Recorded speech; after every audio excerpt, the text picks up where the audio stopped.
सहनाववतु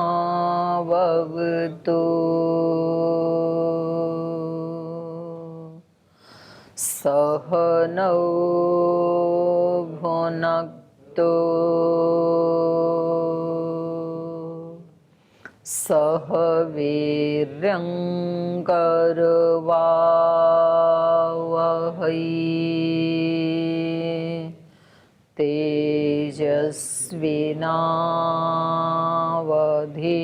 तेजस्विनावधीतमस्तु मा विद्विषावहै।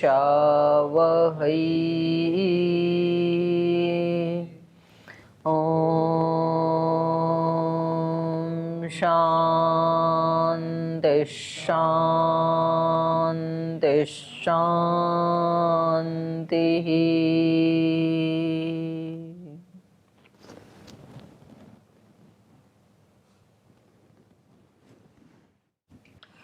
न्याय दर्शन की तृतीय अध्याय का द्वितीय अनिक हम पढ़ रहे हैं और कल यहाँ से प्रसंग चला था कि ज्ञान गुण आत्मा का ही है, लेकिन यहाँ पर इनका था क खलु इदानीम कारण योगपद्य सद्भावे युगपद अस्मरणस्य हेतु। स्मृति के कारण हैं वो एक साथ बहुत सारे हैं, लेकिन स्मृतियां एक साथ नहीं होती हैं। तो इसका क्या कारण है, ये इन्होंने पूछा। तो इन्होंने बताया कि जैसे मन का उन संस्कारों के साथ संयोग होता है और तब स्मृति उत्पन्न होती है, जैसे ये एक कारण है स्मृति का, ऐसे ही प्रणिधान आदि और भी 27 कारण हैं। प्रणिधान लिंगादि ज्ञाना नाम अयुगपत भावात, और वो 27 कारण हैं वो अयुगपत भावात, वो एक साथ नहीं होते हैं, एक बार में कोई एक कारण होता है। तो इसलिए क्योंकि उसके हेतु अलग अलग बारी बारी से होते हैं, 1 by 1, तो इसलिए स्मृतियां भी अयुगपत स्मरणम, स्मृतियां भी युगपत नहीं होती हैं। तो फिर इन्होंने एक और बात उठाई, ये कह रहे हैं कि जैसे कभी मन और संस्कारों का संयोग भी नहीं होता है और प्रणिधान आदि जो लिंग हैं उनका योग भी नहीं होता है, और तब भी स्मृति उत्पन्न हो जाती है। तब कैसे होती है, तो बोले प्रातिभ ज्ञान की तरह। तो ऊहा तो प्रातिभ ज्ञान तो ऐसे ही अचानक आता है ना कोई किसी के मन में एकाएक, तो जैसे वो बिना किसी इन हेतुओं की अपेक्षा के अनपेक्ष स्मृति उत्पन्न हो जाती है, प्रातिभ उत्पत्ति, ऐसे अन्य स्मृतियां भी अनपेक्ष उत्पन्न हो जाया करें। ये इनका प्रश्न है। तो ये आगे हम पढ़ते हैं। यत् खलु इदं प्रातिभम इव ज्ञानम प्रणिधानाद्यनपेक्षम स्मार्तम उत्पद्यते कदाचित तस्य युगपत उत्पत्ति प्रसंगो हेतु अभावात्। कह रहे हैं यत् खलु इदं प्रातिभम इव ज्ञानम, ये जो प्रातिभ ज्ञान है या प्रातिभ ज्ञान जैसा जो ज्ञान होता है, वहाँ प्रणिधानाद्यनपेक्षम, वो ज्ञान प्रणिधान आदि की अपेक्षा नहीं रखता है।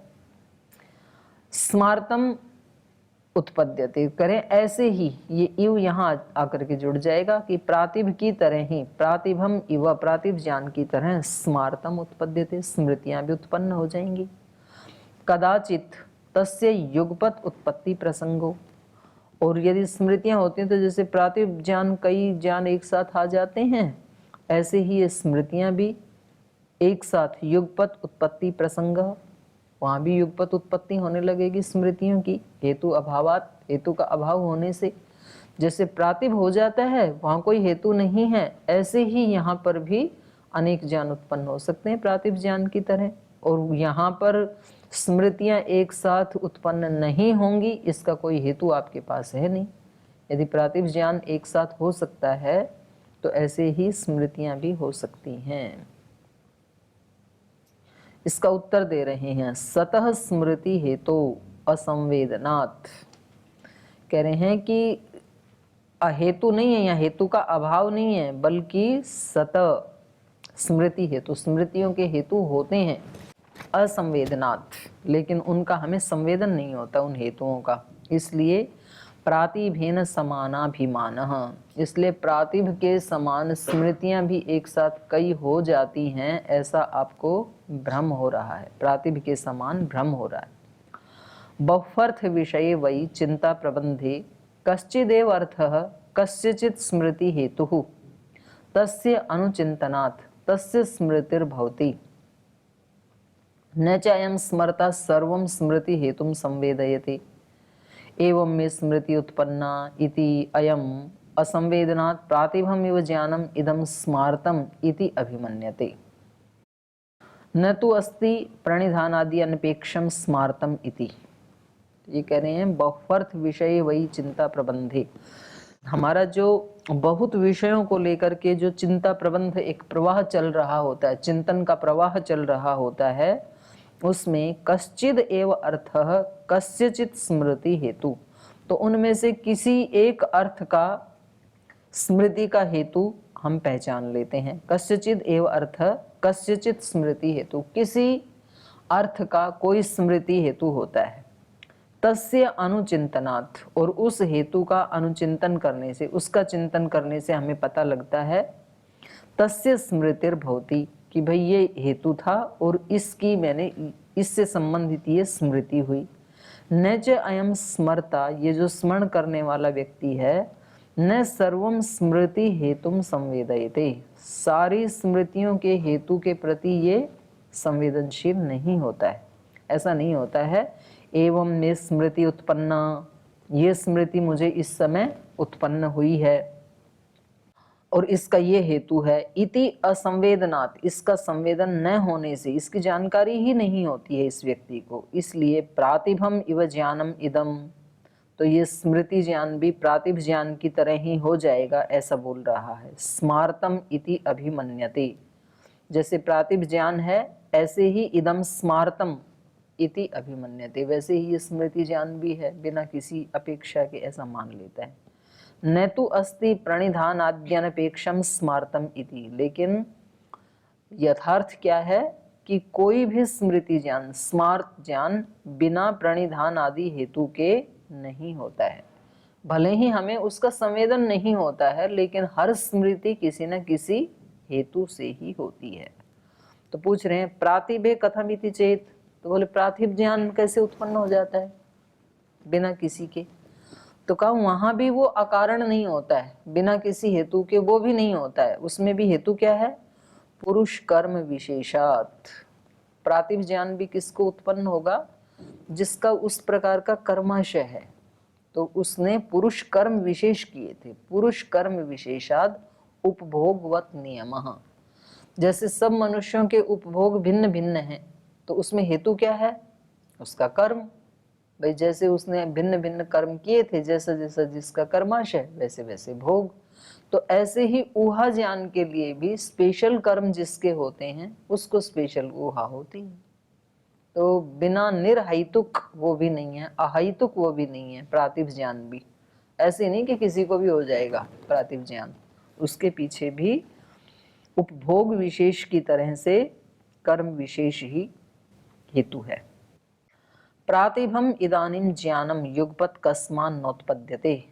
अब अगली बात पूछ रहे हैं, कह रहे अच्छा ये पूछ रहे हैं कि ये जो प्रातिभ ज्ञान है, तो यहाँ तो कोई मन और आत्मा का वो होता नहीं है संयोग, क्योंकि मन वाले में तो आपने बताया कि भाई मन रूपी जो यंत्र है उसकी सामर्थ्य है कि वो एक बार में एक ही ज्ञान उत्पन्न कर सकता है। लेकिन प्रातिभ ज्ञान में तो ऐसा कोई संयोग विशेष होता नहीं, वो तो यकायक ही आता है। तो वो ज्ञान जो है प्रातिभ ज्ञान है, वो तो उत्पन्न एक साथ अनेक ज्ञान उत्पन्न हो जाने चाहिए, वो भी एक क्यों होता है?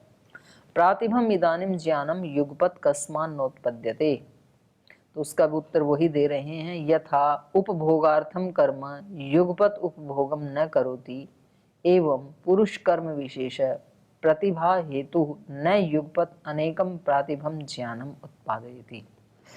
कह रहे हैं जैसे यथा उपभोगार्थम, उपभोग के लिए, कर्म युगपत उपभोगम न करोति, किसी व्यक्ति को बहुत सारा उपभोग मिलना है, लेकिन वो बहुत सारे भी एक साथ तो नहीं मिलते ना, क्रमशः ही मिलते हैं।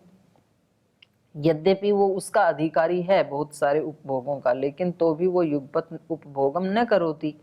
एवं पुरुष कर्म विशेष प्रतिभा हेतु, इसी प्रकार ही जो इस पुरुष का कर्म विशेष जो इस प्रतिभा का हेतु है वो न युगपत अनेकम प्रातिभम ज्ञानम उत्पादयति, वो कर्म एक साथ अनेक प्रतिभाएं उत्पन्न नहीं करता है। तो जैसे हमें कर्मों के अच्छे कर्मों के फल क्रमशः ही मिलते हैं, एक साथ थोड़े मिलते हैं, तो ऐसे ही प्रतिभा भी क्रमशः ही होती है उत्पन्न, एक साथ अनेक प्रतिभाओं का उत्पत्ति नहीं होती है।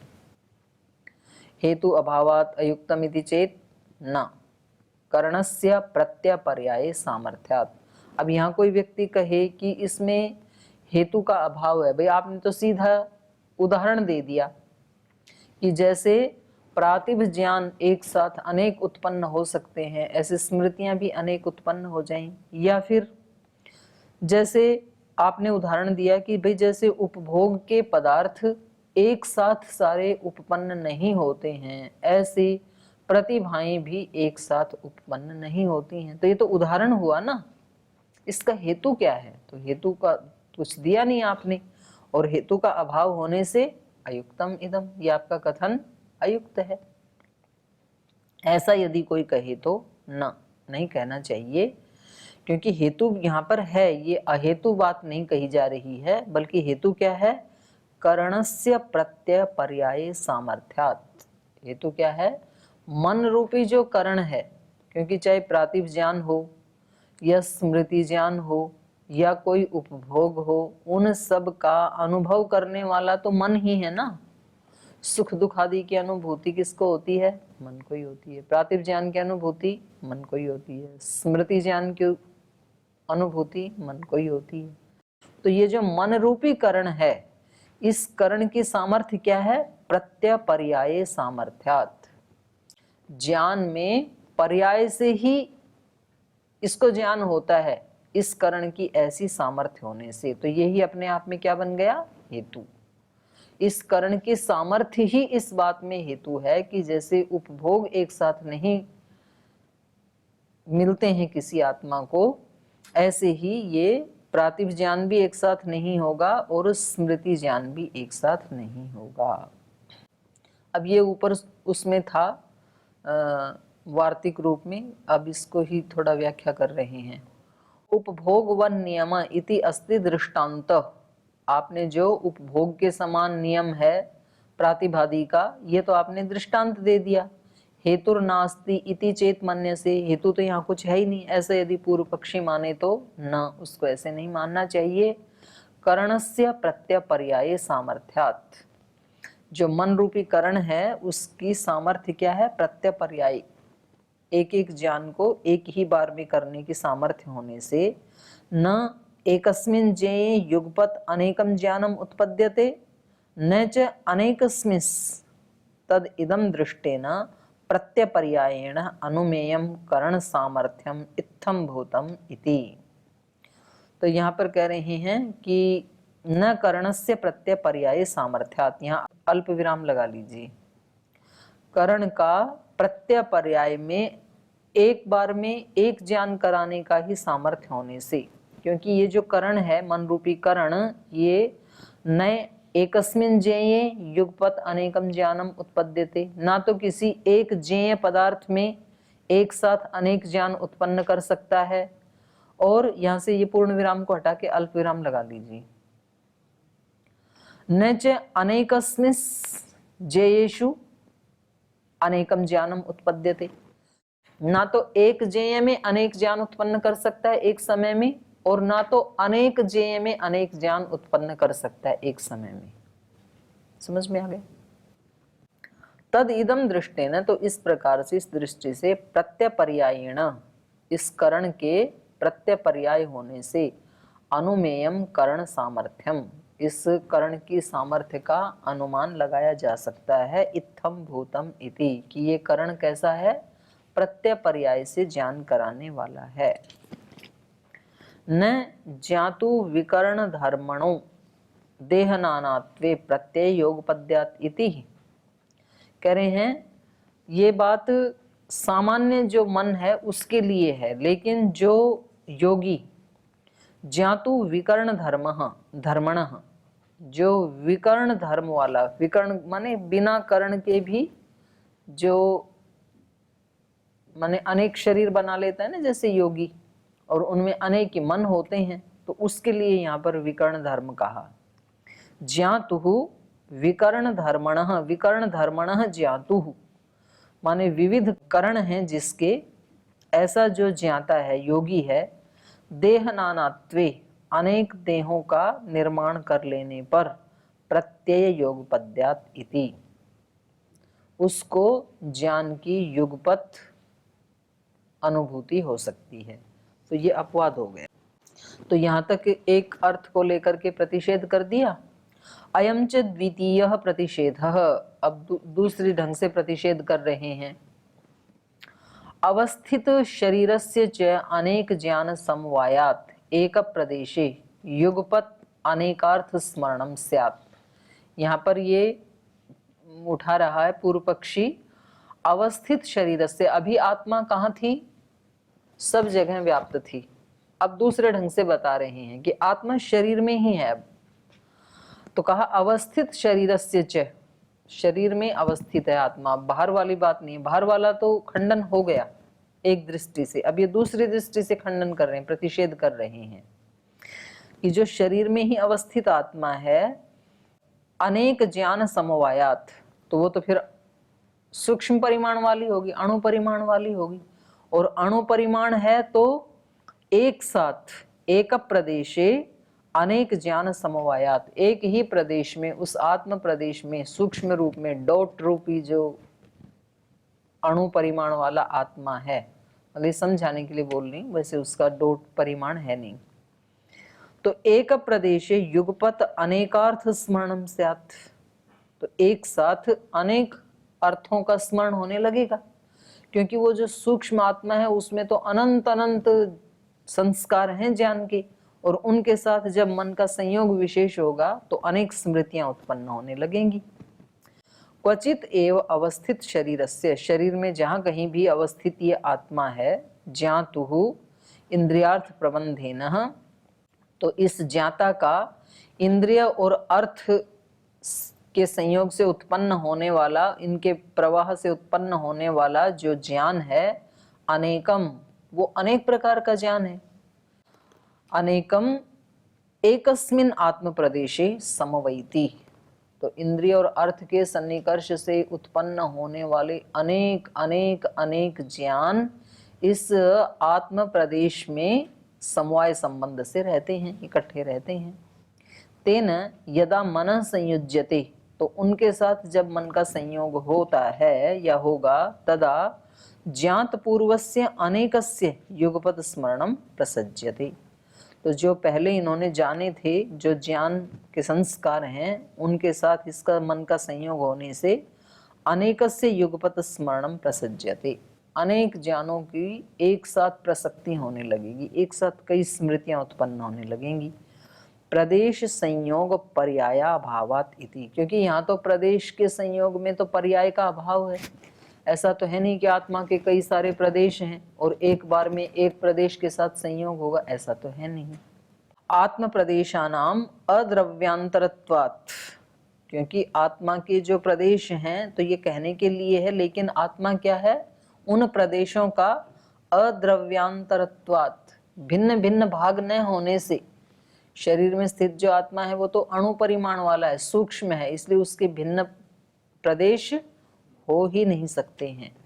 आत्म प्रदेशानाम अद्रव्यांतरत्वात् एकार्थ समवायस्य अविशेषे, वो एक ही अर्थ वाला, माने वो जो आत्मा है, एकार्थ समवायस्य, जो एक ही पदार्थ है आत्मा, उसका, उसके समवाय का अविशेषी, समान होने से या सामान्य होने से स्मृति योगपद्य प्रतिषेध अनुपपत्ति ही, स्मृतियों के योगपद्य के प्रतिषेध की अनुपपत्ति है, अर्थात स्मृतियां युगपत होने ही लगेंगी, क्योंकि उसके भिन्न भिन्न प्रदेश तो है नहीं कि पर्याय से मन का संयोग हो सके, तो एक ही साथ होने लगेगा। तो इसका ये उत्तर दे रहे हैं, कह रहे हैं देखो आकाश में बहुत सारे शब्द भरे हैं ना, लेकिन सारे शब्द एक साथ क्यों नहीं सुनते हैं हमें। इसी जितने भी शब्द बोले जा रहे हैं इस समय इस धरती पे, या धरती को छोड़ो भारत देश में, या भारत को भी छोड़ के हरिद्वार में मान लो, तो हरिद्वार जिले में या हरिद्वार शहर में जितने भी शब्द बोले जा रहे हैं वो सब इसी आकाश में तो हैं। तो हमारे कान को क्यों नहीं सुन रहे हैं वो? क्योंकि कान भी अपने आप में क्या है, आकाश ही है, उससे भिन्न तो है नहीं, आकाश एक ही है। तो इसका उत्तर क्या है कि इस कर्ण शष्कुली में जो आकाश है उस आकाश के साथ जिस शब्द की प्रत्याशक्ति होगी वो शब्द केवल सुनेगा।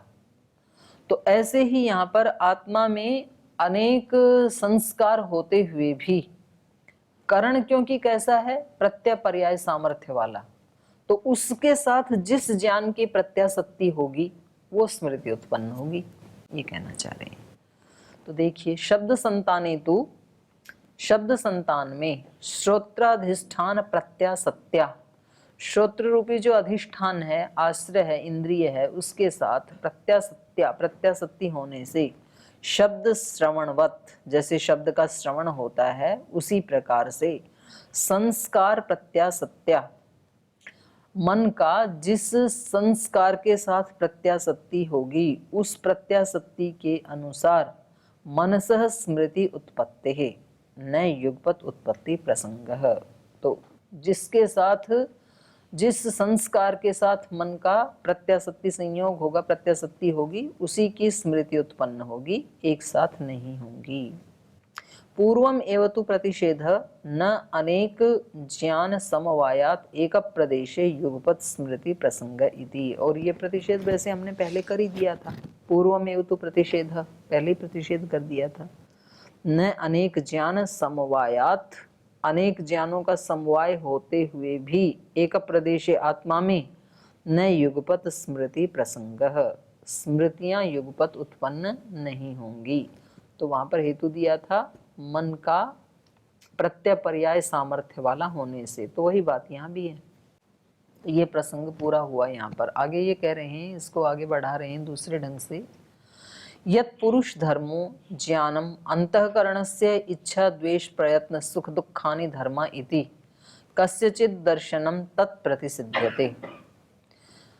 कस्यचित् दर्शनम, कुछ लोगों का दर्शन ये है, यत् कि पुरुष धर्म ज्ञानम, ज्ञान जो है वो तो पुरुष का धर्म है, और अंतःकरणस्य, अंतःकरण के धर्म है इच्छा द्वेष प्रयत्न सुख दुख, ये धर्म जो है ये अंतःकरण के हैं।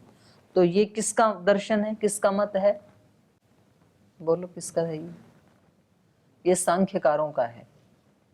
सांख्यकार ऐसे मानते हैं कि केवल आत्मा का गुण क्या है, केवल ज्ञान है, और इच्छा द्वेष प्रयत्न आदि ये सब क्या है, ये अंतःकरण के गुण हैं, ये मन के गुण हैं, आत्मा के नहीं है ये।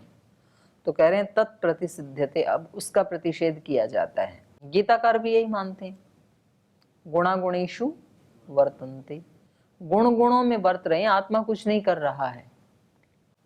तो अब ये उसका खंडन कर रहे हैं। जस्य इच्छा द्वेष निमित्तत्वात् आरंभ निवृत्त्यो हो,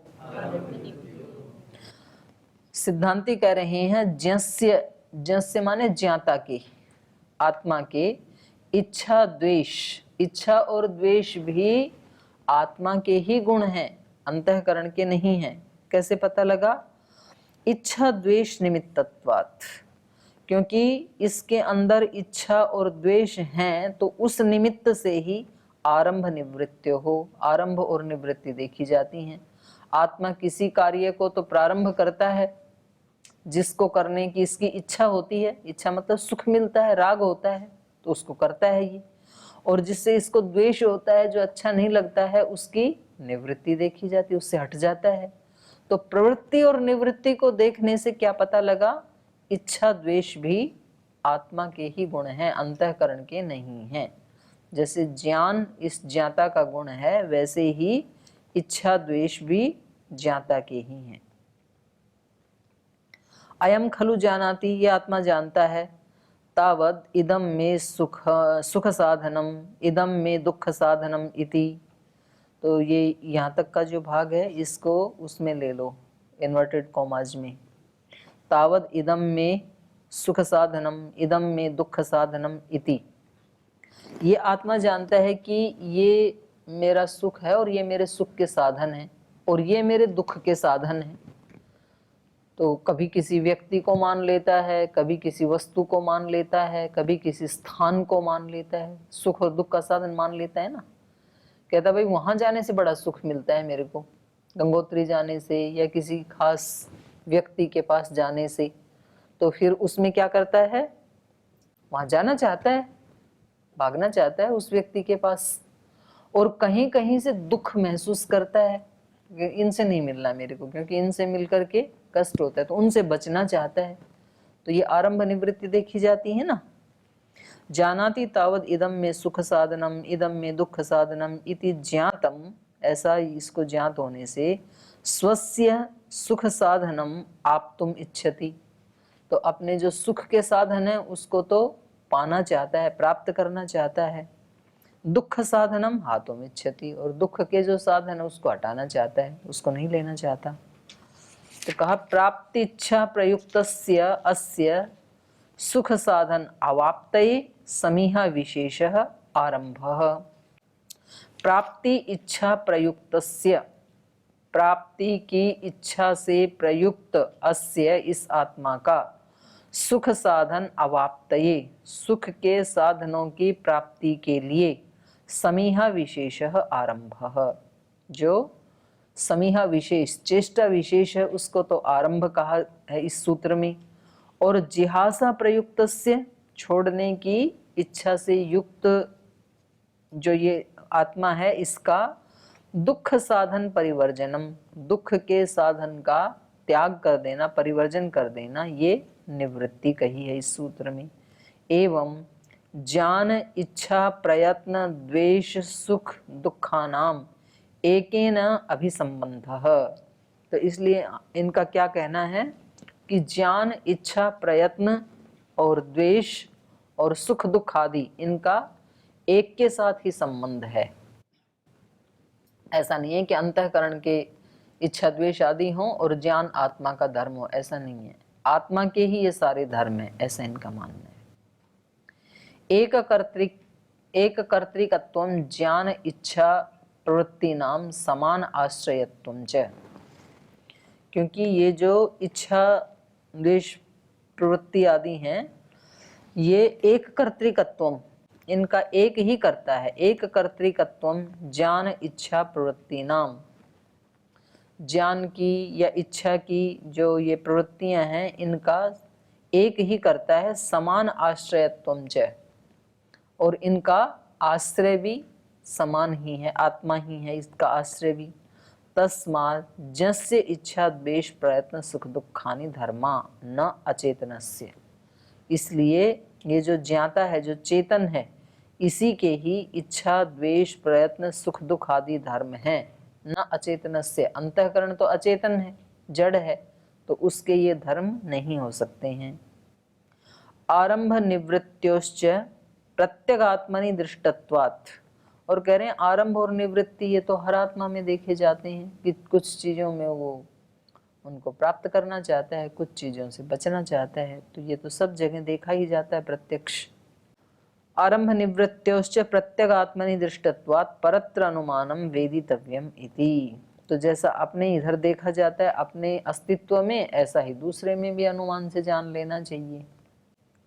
अत्र भूत चैतनिक आह, तो अब जो मन के धर्म मान रहा था, मतलब भूतों से, यद्यपि वह मन भौतिक नहीं है लेकिन यहाँ पर मन को चेतन भी नहीं माना है, तो इसलिए भूतों से यहाँ पर लिया गया है कि शरीर इंद्रियां ये सब ही क्या हैं, चेतन हैं। इनका कहना ये है तल्लिंगत्वात् इच्छा द्वेषयोः पार्थिवादिषु अप्रतिषेधः। पूर्व पक्षी का ये कहना है तल्लिंगत्वात्, बोले ये जो आपने आरंभ निवृत्ति बताई हैं ये तो शरीर की होती हैं, शरीर और इंद्रियों की। शरीर और इंद्रियां किसी वस्तु को पाना चाहते हैं, किसी से बचना चाहते हैं। तो ये लिंग, ये तो कहाँ दिखाई देता है? शरीर में। तल्लिंगत्वात्, तल्लिंगत्वात् माने शरीर लिंगत्वात् या भूत लिंगत्वात्, जो भौतिक शरीर है उसका लिंग होने से। इच्छा द्वेषयो हो, इच्छा और द्वेष, इच्छा और द्वेष तो इसके लिंग हैं। पार्थिवादिषु अप्रतिषेध, तो इसलिए जो पृथ्वी आदि भूत हैं उनमें आप चेतना का प्रतिषेध नहीं कर सकते हैं। ऊपर इन्होंने कहा था ना, इच्छा द्वेष प्रयत्न सुख दुखानि धर्मा न अचेतनस्य, ये ज्ञाता के हैं, अचेतन के नहीं। तो बोले अचेतन है ही नहीं, ये तो चेतन है, तो आपने अचेतन कैसे कह दिया? पार्थिवादिषु, पृथ्वी आदि जो भूत हैं उनमें चेतना का प्रतिषेध नहीं हो सकता है, क्योंकि ये इच्छा द्वेष आदि धर्म जो हैं ये शरीर में ही देखे जाते हैं, और जब ये शरीर में देखे जाते हैं तो इसका मतलब शरीर ही चेतन है, इंद्रियां ही चेतन है। आरंभ निवृत्ति तल्लिंगत्वात् द्वेषौ इति यस्य आरंभ निवृत्ति तस्य इच्छा द्वेषौ तस्य ज्ञानम इति प्राप्तम। कह रहे हैं आरंभ निवृत्ति लिंगत्वात्, आपने आरंभ और निवृत्ति इस चिन्ह के होने से इच्छा द्वेषौ इति, इच्छा द्वेष है, इच्छा द्वेष के होने से ही आरंभ और निवृत्ति होते हैं, ऐसा बताया ना अभी पहले सूत्र में। तो कहा यस्य आरंभ निवृत्ति, जिसकी ये आरंभ और निवृत्ति है, तस्य इच्छा द्वेष, उसी के इच्छा द्वेष होने चाहिए। तो आरंभ और निवृत्ति किसकी होती हैं? शरीर की। तो इच्छा द्वेष भी किसके होने चाहिए? शरीर के ही। तस्य ज्ञानम इति, और शरीर का ही ज्ञान होना चाहिए। इति प्राप्तम, ये प्राप्त होता है। इसलिए पार्थिव आप्य तेजस वायवीयानाम शरीराणाम आरंभ निवृत्ति दर्शनात् इच्छा द्वेष ज्ञानैर योग इति चैतन्यम। तो जिसके आरंभ निवृत्ति देखे जाते हैं उसी के ही इच्छा द्वेष हैं, और जिसके इच्छा द्वेष हैं उसी का ज्ञान है। तो इसलिए शरीर क्या है? चेतन है, जड़ नहीं है। तो आज इसको यहीं तक रखते हैं, शेष कल पढ़ेंगे। ओम